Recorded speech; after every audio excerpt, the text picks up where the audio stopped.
اور عزیز ساتھیوں، اب طلبہ تو نہیں بول، عزیز ساتھی، ابنائے قدیم، ابنائے مفتاح العلوم، اللہ آپ کا آنا مبارک کرے مدرسے کے لیے، ہم سب کے لیے، آپ سب کے لیے۔ اور جو آیت میں نے پڑھا ہم سب اس کے مصداق ہیں۔ اللہ نے فرمایا کہ تم اگر میری نعمتوں کا شکر ادا کرو گے تو نعمتوں میں اضافہ کروں گا، اور اگر تم نے میری نعمتوں کی ناقدری کی تو یاد رکھنا میرا عذاب بڑا سخت ہے۔ تو آپ سب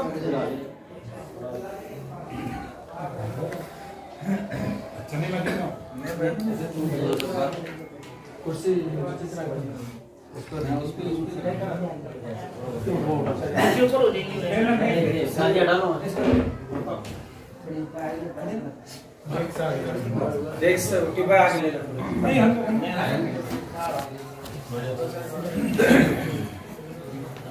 درود شریف پڑھو۔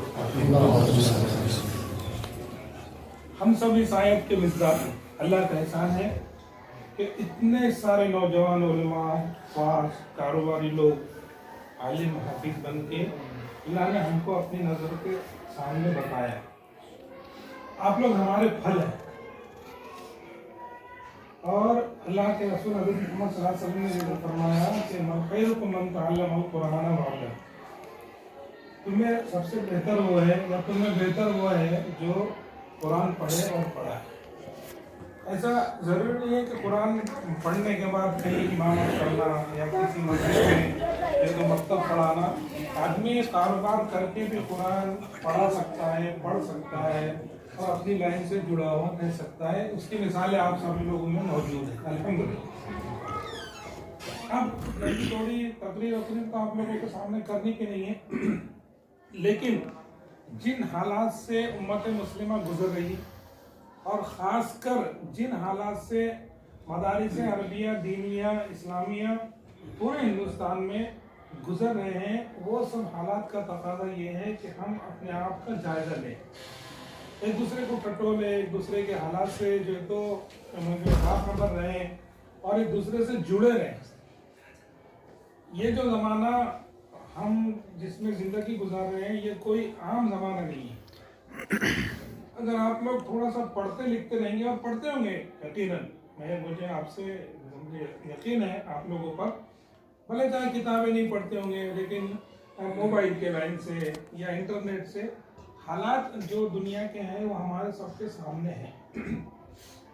اللہ کے رسول حضرت محمد صلی اللہ علیہ وسلم کی بہت ساری پیشن گوئیاں جو قیامت کے تعلق سے ہیں، روز قیامت کے تعلق سے ہے، اور جو دوسری عام چیزوں کے لیے ہے، وہ ہمارے سامنے ہے کہ ہم ایک کوئی عام زمانے میں نہیں جی رہے، بلکہ حالات بڑے سنگین ہیں، پرآشوب ہے اور ڈرنے کی بھی نہیں ہے نا۔ حالات بہت خطرناک ہے، سنگین ہے اور بہت جو تکلیف دہ ہے صورتحال، تو اس سے ڈرنے کا بھی نہیں۔ یہ تو ہمارے حوصلوں کے لیے ہے نا، اور یہی ہمارے حوصلوں کی جو ہے تو حوصلوں کا امتحان ہے۔ ایسا نہیں ہے کہ بھئی ہم کسی کے پیروں میں گر جائیں گے، ہم اپنے مسائل کے لیے لوگوں کے ساتھ مصالحت کر لیں گے۔ ہم دین ایمان کا سودا انشاءاللہ کبھی کریں نہیں اور کریں گے بھی نہیں انشاءاللہ۔ اور علماء کی ذمہ داری ہے خاص کر کے، ہم کو کسی کو تانا نہیں دینا، تشنیع نہیں کرنا، کسی کے اوپر انگشت نمائی نہیں کرنا، لیکن اسلام کی تاریخ میں علماء کا کردار بہت جاندار رہا ہے اور سب جانتے ہیں اس کو۔ دوسری تحریکوں کو، تنظیموں کو لوگوں نے، دنیا نے آزما کے دیکھ لی، اب علماء سے امید ہے۔ جیسے ہمارے بڑے علماء نے کہا تھا پیچھے کہ اس ملک میں خاص کر اب دوسرے بہت سارے آندولن ہو گئے، بہت ساری جو تو ایجوٹیشن ہو گئے، لیکن کسانوں کے آندولن سے، کسان زراعت پیشہ لوگوں کے آندولن سے امید ہے بھارت کے سیکولرزم کو، تو ان کی بات کو اللہ نے، ان کی پیشن گوئیوں کو پورا کر دکھایا اور حکومت نرم ہو گئی۔